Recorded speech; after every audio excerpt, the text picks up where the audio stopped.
where's a good place to start here? This is a good question.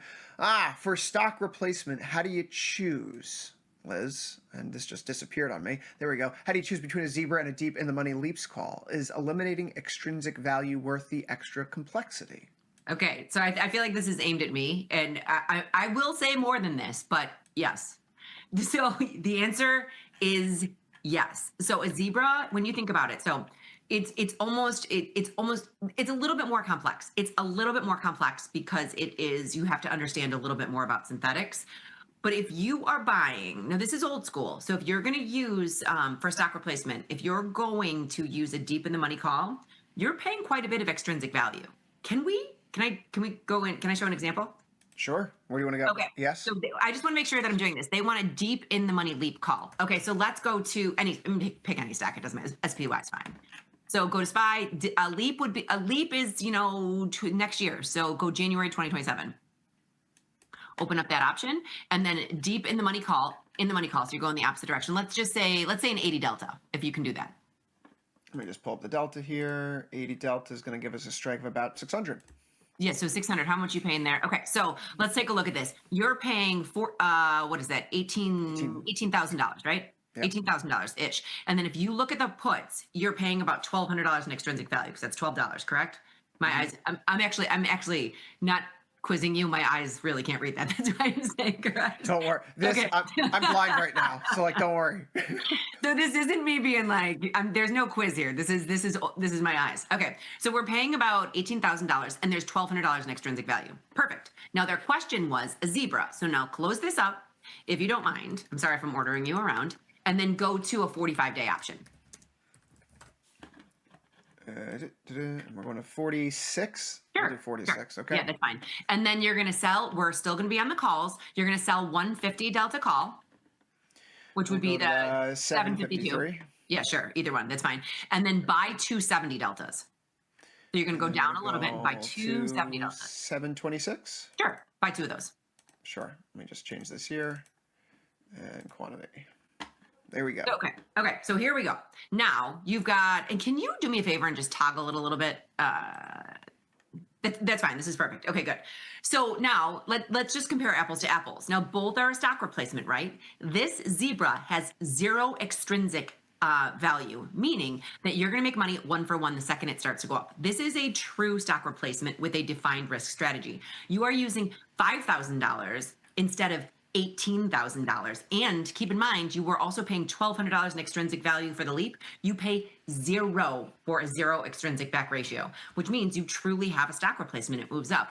So for the complexity of it, I think it's worth it. Now, what will you do if this goes up? You keep moving your zebra out in time and following it. You're not paying any more additional capital. If this goes up, you will make money. If it goes down, you will lose money, but it is defined risk. Right. I mean, when you're using the zebra, you are eliminating or at least reducing the time premium aspect of it. So I mean, I think it depends. As always, it's product specific. In SPY, this is a good consideration. What was that ticker we were just looking at a few seconds ago? QRRP or whatever it was. Something, yeah. I don't know if I would do that in something like an illiquid product or a product that doesn't have a lot of strikes going out into the future. So that is like the one quip there. Otherwise, yeah, I mean, the capital efficiency is why people do these sorts of things. There's additional complexity to it. But when you look at the difference, I mean, you could do 3 separate zebra-like trades in a SPY for the cost of simply doing the one leap. Right. And so this is why we use options. Yes. And so, I mean, this is one of the hills that I will die on. I love the zero extrinsic back ratio, and I love it even more for IRAs. So I trade lots of different accounts. When I want to control stock in an IRA, I use a zero extrinsic back ratio for this purpose and this purpose only. It's defined risk. It's a fraction of the capital, and I want to be able to control bullish or bearish. You can flip the cards over, and you can be bearish if you use puts. Liz, let's go to the next question, and this one does also feel like it was made in a lab just for you. That's are we allowed to say that? Let me just make sure this goes backwards. There we go. Always jumping around here. It's these new eyes. When is a Jade Lizard a better choice than an Iron Condor, and how do you decide whether the extra downside exposure is worth eliminating the upside risk? These questions are they're hitting two. It's like your favorite children. Which do I like better, the zebra or the jade lizard? They're different, but they're both my babies. So the jade lizard, it takes advantage of all skew. Okay, so a jade lizard is nothing more than an out of the money call spread and just a naked put that does not have that put purchased beneath it. So it takes advantage of vol skew. It does have a lot more capital, right? So because you have a naked put, you're going to be putting a lot more capital into a jade lizard versus an iron condor. But in my opinion, they've done, both are wonderful. Both are wonderful trades. I will always lean towards a jade lizard if it is cost effective, meaning a naked put in some things. You're never going to see me do a jade lizard, a true jade lizard in SPX. I can't afford it. No one can afford it. That's just kind of define your risk, put an iron condor in there. So lower price products, I will always lean towards jade lizards. You get paid more when you do a one little naked component, which is in that just that naked put. What are your thoughts on this one? I mean, the difference is that you're concentrating more of your risks to the downside, right? When you do the They Jade Lizard. are jade lizard is neutral to bullish, but you do have more risk if the product goes down. Yes. But you also, what I think flips the cards over for me is that you do not lose to the upside. So 9 times out of 10, I think jade lizards are a little bit more combative, can go toe to toe with a strangle versus an iron condor. Because iron condor defined risk on both sides. It's an animal of its own kind. I kind of like a jade lizard versus a strangle because I have no upside risk. I think that's a better head-to-head comparison.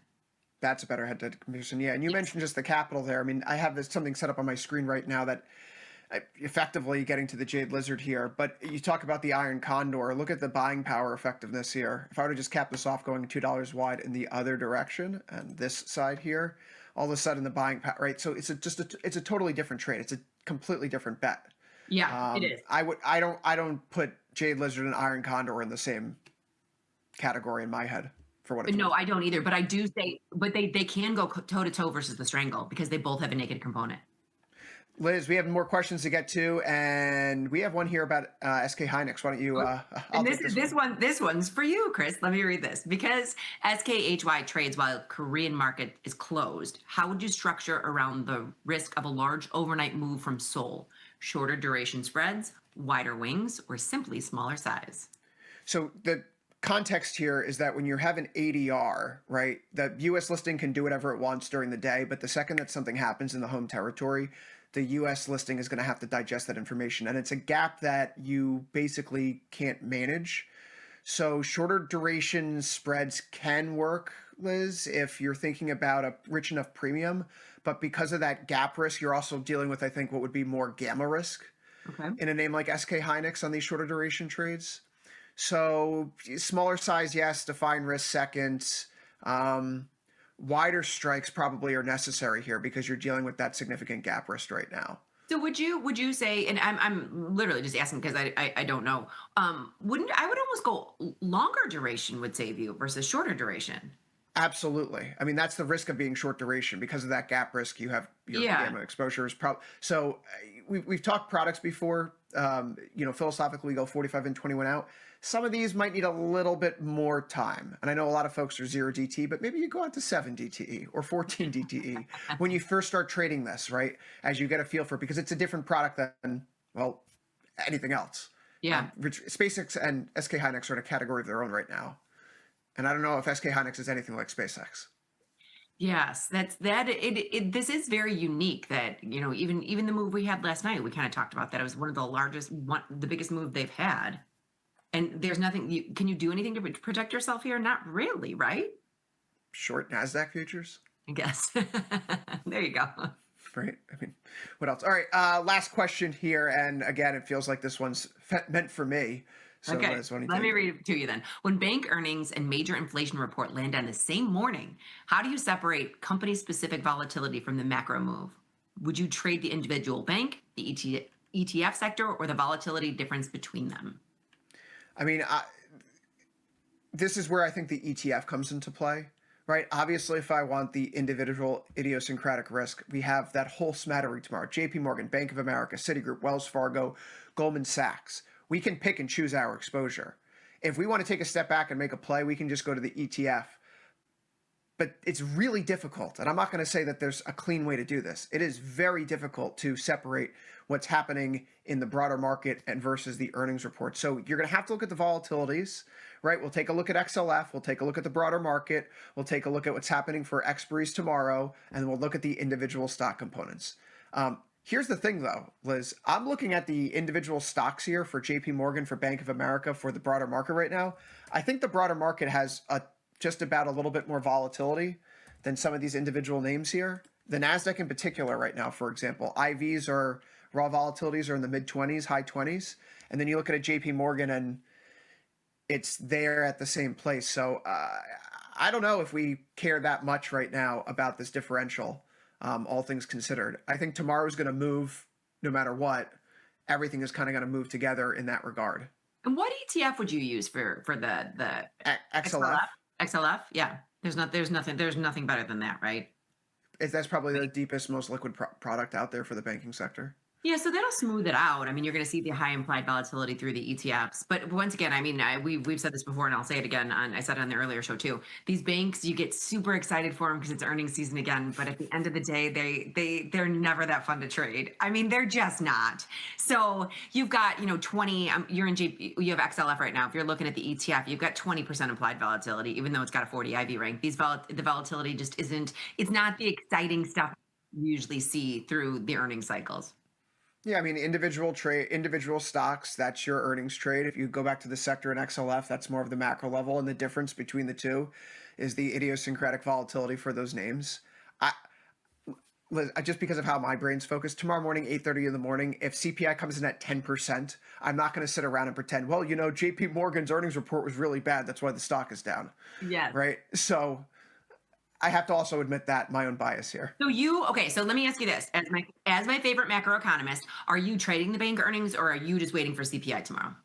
I'm more concerned with CPI tomorrow. Okay. So you're not doing anything in the trade, right? Yeah. I mean, also, what is there to do right now? I mean, you're looking at these, you can go to the semiconductors or SpaceX and look at the volatility, right? There's just no volatility. Plus or minus 3% in JP Morgan. Are you playing for a vol crush here? Probably not. So what's the trade? Directional bets? We both got to there. They're very boring. They're very boring. They're very boring. 75.92 here on the S&P 500, still down 29 points. Hasn't really moved all that much since we came on air. Volatility up a touch in the 16 handle. We are taking a brief break here, though. tastylive programming continues. Thanks again for sending in those questions for Confirm and Send. Research at tastylive.com. You can always put them in the chat where you're going to like and subscribe. Please do. It helps the numbers. Help our numbers, Liz. Speaking of helpful numbers, oil needs to get above 75.